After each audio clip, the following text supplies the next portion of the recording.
Il y a la sanctification de la position. Il Il y a la sanctification progressive. Il y a aussi la sanctification finale qu'on appelle la perfection. La sanctification de la position. Là, on est saint par la foi. Ce n'est pas par les œuvres. Lorsque nous croyons en Jésus comme Seigneur et Sauveur, nous devenons des saints. Là, c'est la sanctification de la position. Et la deuxième sanctification, c'est la sanctification progressive. La sanctification de la marche. La sanctification de la marche de l'église sur la terre. Où tu peux tomber aujourd'hui. Comme la Bible dit, les justes peuvent tomber sur les lèvres. Là, c'est la sanctification progressive. C'est comme les habits. Tu peux nettoyer ça le matin. Le soir, c'est encore de la poussière.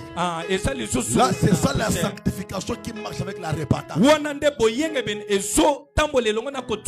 Et cette sanctification n'est pas liée au péché, mais c'est lié aux erreurs. Parce que quand on entre en Jésus, on ne peut plus commettre le péché. Tout ce qu'on peut faire, ça s'appelle les erreurs. Et c'est ces erreurs-là que nous sommes appelés d'arranger. Tu peux commettre le mal et tu arranges. Et cette sanctification-là, ça a comme conséquence la souffrance sur la terre et la bonne vie sur la terre. Les gens qui marchent dans la sanctification progressive, ils auront une bonne vie sur la terre. Le diable n'aura pas l'occasion d'entrer dans les vies. Écoutez, la sanctification progressive ne t'empêchera pas d'aller au ciel, mais ça t'empêchera de vivre le ciel sur la terre. Je répète, la sanctification progressive ne t'empêchera pas d'aller au ciel, mais ça t'empêchera de vivre le ciel sur la terre. Parce que nous avons deux promesses: le 100% sur la terre et le royaume des cieux. Le 100% sur la terre, c'est le ciel sur la terre. Mais lorsque on ne marche pas dans la sanctification progressive, je donne l'exemple. Comme je suis ici, si je fais les aventures, je vole l'argent, je suis derrière les filles, cela ne m'empêchera pas d'aller au ciel. Mais je ne replie l'occasion de venir ici. Les 5 000 qu'on m'a donné ici, je ne l'aurai plus. Et puis lui, il ira dire aux autres, il est un aventurier. Et puis je vais commencer à souffrir. Je vivrai l'enfer sur la terre. C'est pourquoi nous avons la sanctification progressive. Parce que pendant la marche, je contrôle mon comportement, je contrôle mes relations. Par exemple, l'impudicité ne t'empêchera pas d'aller au ciel, mais tu vivras l'enfer sur la terre. Et Dieu, il y a des choses qu'il ne fera pas avec toi. Écoutez, le pasteur peut me permettre. Le ciel, c'est lié qu'à la foi au Jésus comme Seigneur et Sauveur. Il n'y a pas d'autre foi.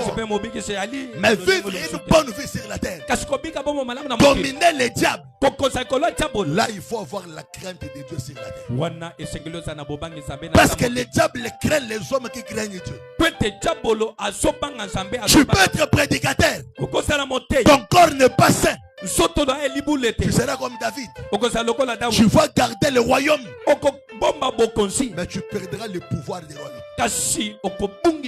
Tu vas garder le ministère, mais tu perdras le pouvoir du ministère.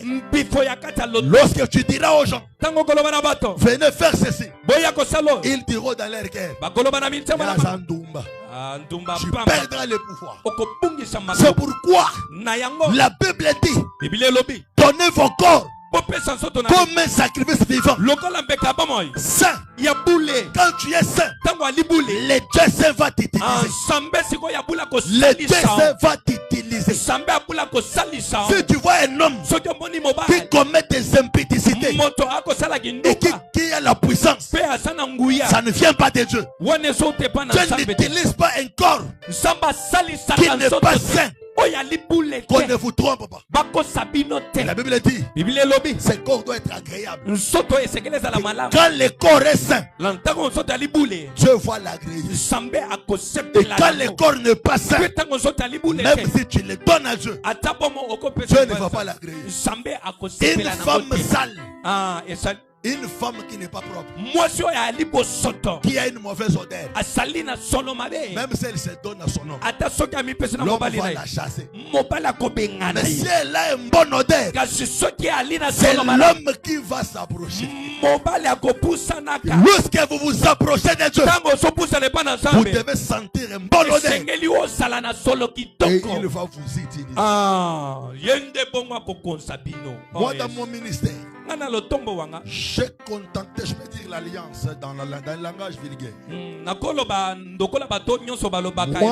Moi, j'ai dit à mon Dieu,